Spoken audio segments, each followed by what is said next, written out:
Today on The Dirt Show, you're going to hear the truth, the sad truth, about Alexandria Ocasio-Cortez and what she is trying to do to America. You won't believe it. She wants to defund the police. She won't even go to a peace rally on behalf of Israel. Her bigotry against Israel as the nation state of the Jewish people is so deep. She and people like her on the hard left of the Democratic Party are endangering American values, American alliances, and the truth. The young, hard left within the Democratic Party is boasting two poster persons who pose a great danger to democratic values and American values. And those of us who are moderates and liberals and who love America and who support democratic values have to fight back. Today I'm going to talk about, you all know her name, Alexandria Ocasio-Cortez, the young phenom who has now become far more important within Democratic Party politics, particularly among the young, than her election by several thousand votes in a district in Queens would seem to make her. But she has now become a real heroine of the hard left within the Democratic Party. And just this morning I received an ad on my email from her through an organization called Jacobin. Let's remember what Jacobins were in history. Jacobins started out as reasonable, moderate revolutionaries who helped bring about the French Revolution. They quickly devolved into murderous thugs who guillotined and killed many of their own and many of the people against whom they had revolted. And to take the name Jacobin is a dog whistle in some ways. It's certainly a subtle notion that these are folks that are prepared, perhaps, to engage in revolutionary activities, including violence. But today I want to talk about what the ad itself promotes in the name of AOC. It talks about defunding the police, and there's no ambiguity about it. Previously, she tried to vacillate. Maybe it's not really defunding. Maybe it's really just reallocating some funding. But this ad makes no bones about it. Most major cities in America, she says, are channeling huge war chests of money into police departments. But a rising tide of people are demanding concrete, bold solutions, and those solutions require defunding the police. First of all, let's get our facts straight. There are no cities that are putting huge war chests of money into police departments. Police, who are our first responders to crime, are among the most underpaid people, certainly in terms of the risks they take. They are not being paid adequately. The idea of further reducing salaries of police officers is a terrible, terrible mistake from a moral point of view. From a moral point of view, we should support our police. Now, of course, AOC describes the police as racist, violent policing. You know, there are a couple of racists in every group, and racism, as we know from what they tell us all the time, is pervasive in our country. But the idea that the entire police force is based on racist, violent policing is just false. It's just not the case. I work very closely with police, with the FBI, with the Secret Service over the years, always on the other side. I'm cross-examining policemen. I'm criticizing their tactics. I'm challenging the constitutionality of their actions. But I have enormous respect for the typical average police officer, FBI agent, Secret Service. These are people who are devoted to protecting our country. and they're certainly devoted to protecting the most vulnerable among us. The idea of defunding the police is so counterproductive.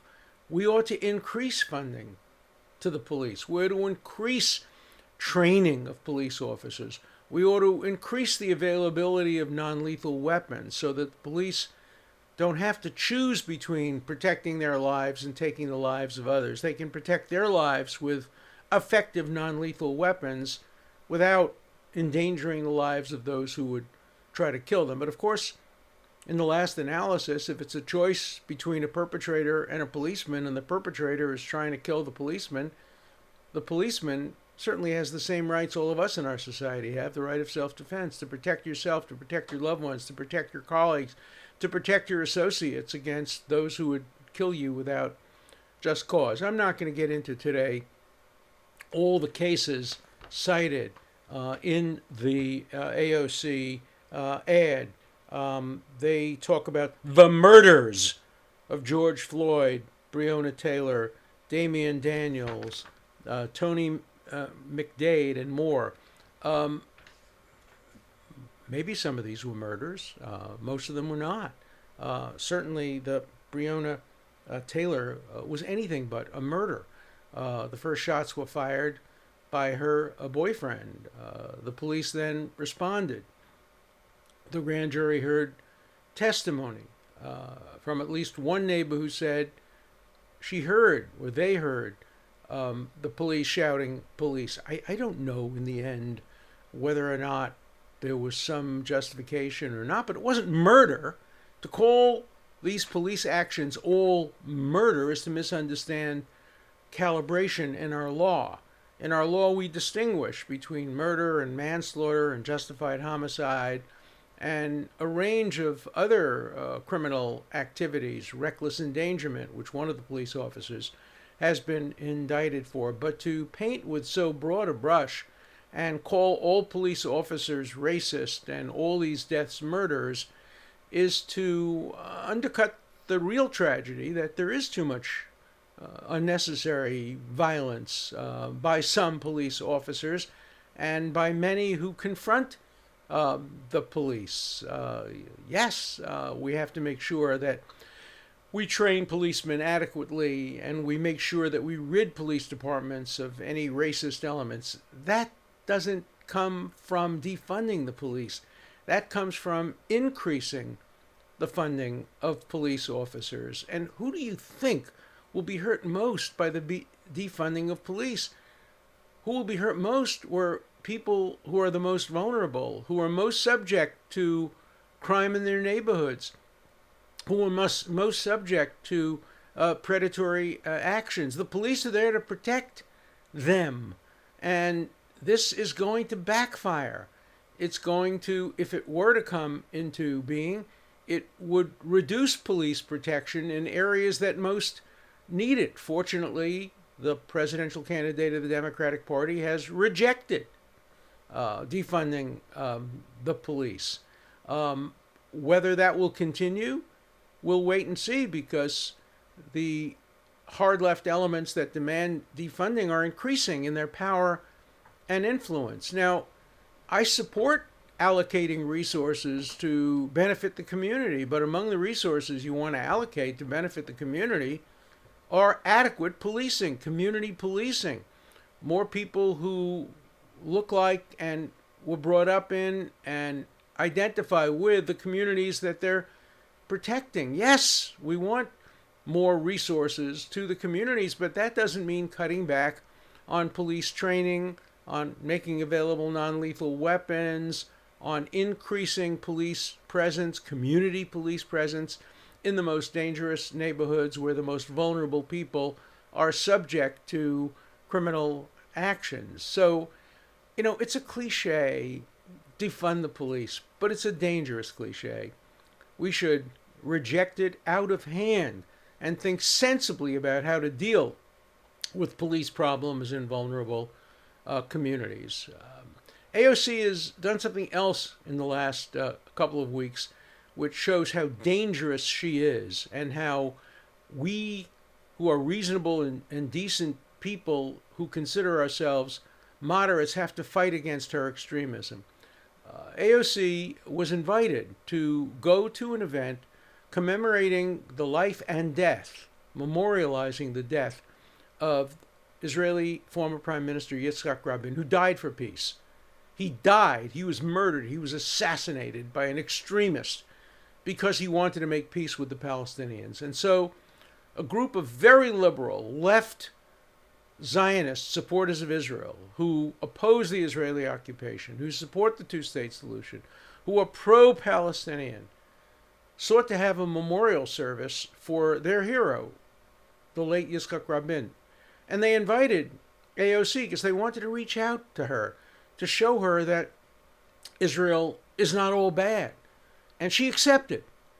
And then the hard left within her base told her she couldn't accept. You can't accept. You can't ever go to anything that's perceived as pro-Israel.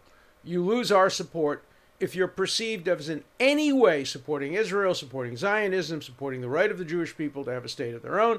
And coward that she is, total coward that AOC is, she backed out. No, I misunderstood. I didn't realize what was going on. You know, you knew, you understood. You just don't have the courage to come to a group that supports Israel's right to exist as the nation state of the Jewish people, because you know you'll be pummeled by the extreme anti-Semites and the extreme anti-Zionists on the hard left who single out Israel and only Israel for BDS and condemnation. Shame on you, AOC. You know, when you first got elected, I was saying that the pro-Israel community ought to reach out to you.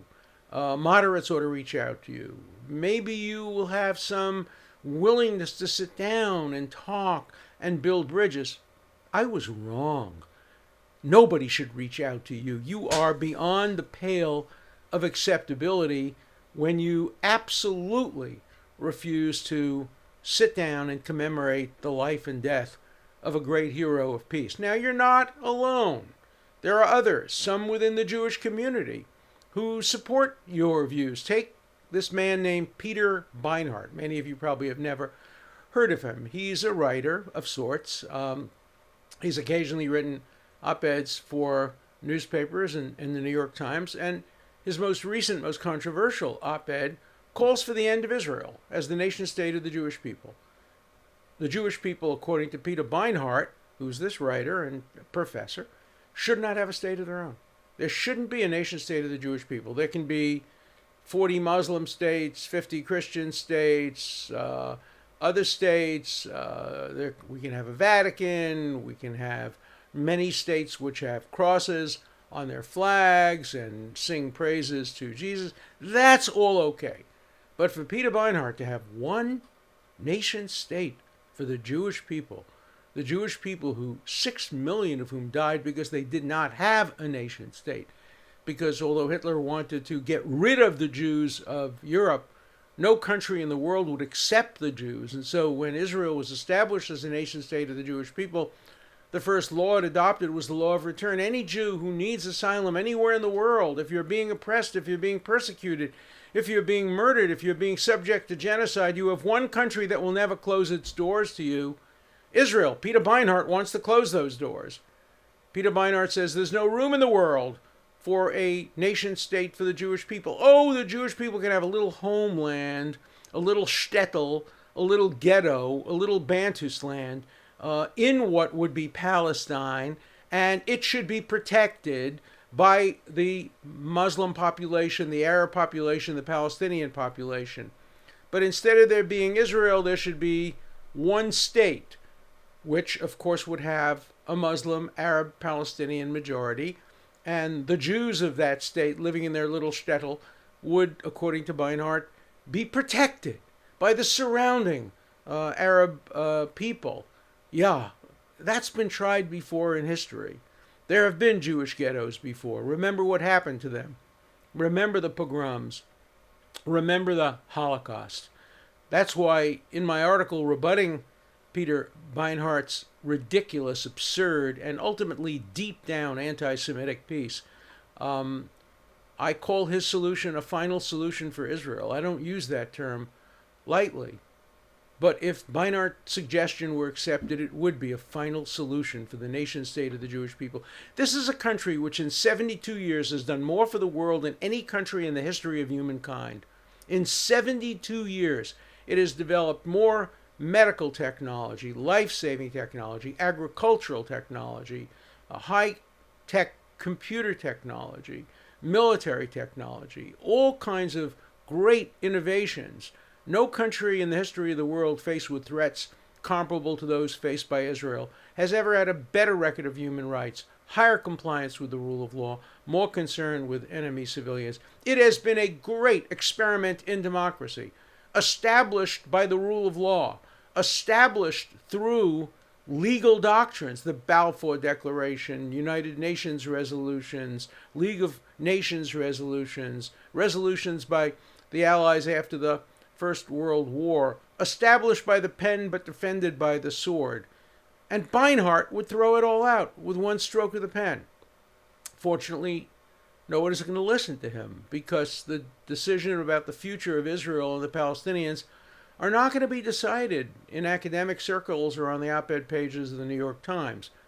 But what did the New York Times do? After Beinart was roundly criticized by virtually everybody who cares about the Middle East for his absurd notion of ending Israel as the nation state of the Jewish people, the New York Times rewarded him. They now offered him a job as a contributing opinion writer. He is now an employee of the New York Times. He is part of their contributing editorial staff, despite the absurdity of his ideas. I guess for the New York Times, there's no such thing as going too far left. There's no such thing as being too anti-Israel. There's no such thing as being too anti-Zionist. You fit neatly into the trend of the New York Times, moving further and further left, further and further away from the mainstream, and further away from being America's and the world's newspaper of record. The New York Times cannot today be trusted to report the news accurately. It's a great tragedy. Other newspapers can. The Wall Street Journal can. To some degree, the Washington Post can. The Boston Globe can. The Los Angeles Times can. Not the New York Times. It has confused its editorial pages with its first page. It has introduced a concept called news analysis, which is simply editorials put on the front page of the New York Times. Its news reporting is totally opinionated and one-sided. For example, they will not publish an op-ed by me. I favor the two-state solution, but a two-state solution with security for Israel. But writers like me don't get to write any longer for the New York Times. I've probably written more op-eds for the New York Times, more articles in the New York Times than any academic, but no more. My writing is now too centrist for the New York Times. Peter Beinart and Israel. He's their writer of choice. And so what we're seeing is a very dangerous trend in America, away from reasonable, democratic, moderate values toward defunding the police, toward boycotting Israel as America's closest ally, and toward reporting the news in an extraordinarily biased fashion. I will continue to fight against that bias. On the Der Show, you will hear the truth about AOC. You will hear the truth about biased and bigoted writers like Peter Beinart. You won't get the truth from the New York Times, but you'll get it on the Der Show. I've promised you, it'll never be boring, and it'll never be partisan. You will always hear objective, reasoned analysis and criticism on the Dearth Show. So thank you so much for tuning in. I know some of you out there have some strong views about AOC, probably some positive, some negative. I'm very interested in hearing what you think of AOC, whether you think she is the future of the Democratic Party, the future of America, or whether she is a sad reminder of the kind of bigotry that we've experienced in our country over so many years. Please write to me, call me, Ask me your questions and we'll answer them on The Dirt Show. Remember, we'll take your calls 24/7, anytime, day or night. Make your call and I will respond on The Dirt Show. Call our listener line at 216-710-0050. I want to hear your questions, your comments, your criticisms, and your opinions. Remember, all calls are recorded and we reserve the right to use your questions and comments on the air. Once again, the listener line is 216-710-0050. I look forward to hearing from you. The Dirt Show is available on iTunes, Spotify, or wherever else you get your podcasts.